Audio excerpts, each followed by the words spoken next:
ప్రియుడి private పార్ట్ని కత్తితో దాడి చేసిన ఘటన అనంతపురం డ్రైవర్స్ కాలనీలో జరిగింది. తీవ్ర గాయంతో బాధితుడు ప్రభుత్వ ఆసుపత్రిలో చికిత్స పొందుతున్నాడు.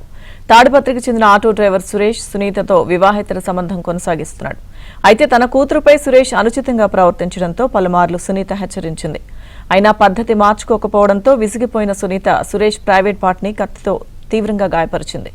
బాధితుడిని స్థానికులు ప్రభుత్వ ఆసుపత్రికి తరలించారు.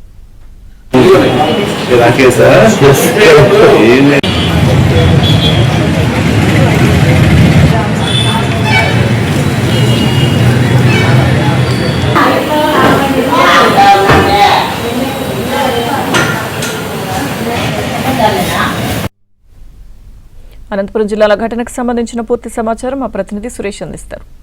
సురేష్, అన్న కూతురు పట్ల అసభ్యంగా ప్రవర్తించిన ప్రియుడు మర్మాంగాన్ని ప్రియురాలు కోసిన ఘటన అనంతపురం నగరంలో చోటు చేసుకుంది. అనంతపురం నగర శివారులోని 1 టౌన్ పోలీస్ స్టేషన్ పరిధిలో ఈ ఘటన వెలుగులోకి వచ్చింది. డ్రైవర్ కాలనీలో నివాసం ఉంటున్న ఒక మహిళకు ఆటో డ్రైవర్ తో వివాహేతర సంబంధం ఉంది. వివాహేతర సంబంధంలో నేపథ్యంలోనే ఆటో డ్రైవర్ తరచుగా ఆ మహిళ ఇంటికి వెళ్లి వస్తుంటాడు. ఇదే సందర్భంలో ఏదైతే మహిళ కూతురు ఉన్నారో కూతురు పైన కూడా ఆటో డ్రైవర్ కన్నేశాడు. ఆమె పట్ల అసభ్యంగా ప్రవర్తిస్తున్నాడు. ఈ విధంగా ఇప్పటికే తనతో వివాహేతర సంబంధం పెట్టుకుని తన కూతురు పట్ల కూడా అసభ్యంగా ప్రవర్తించడం సరైన పద్ధతి కాదంటూ తాడిపత్రికి చెందిన ఆటో డ్రైవర్ సురేష్ ను మహిళ మందలించినప్పటికీ ఎంత మాత్రం పద్ధతి మార్చుకోకుండా ఈ రోజు తెల్లవారుజామున సమయంలో కూడా కూతురు పట్ల అసభ్యంగా ప్రవర్తించారు. దీన్ని గమనించిన ఆ మహిళ ఆవేశంతో ప్రియుడు సురేష్ మర్మాంగాన్ని కోసివేశారు. దీంతో ఒక్కసారిగా అక్కడ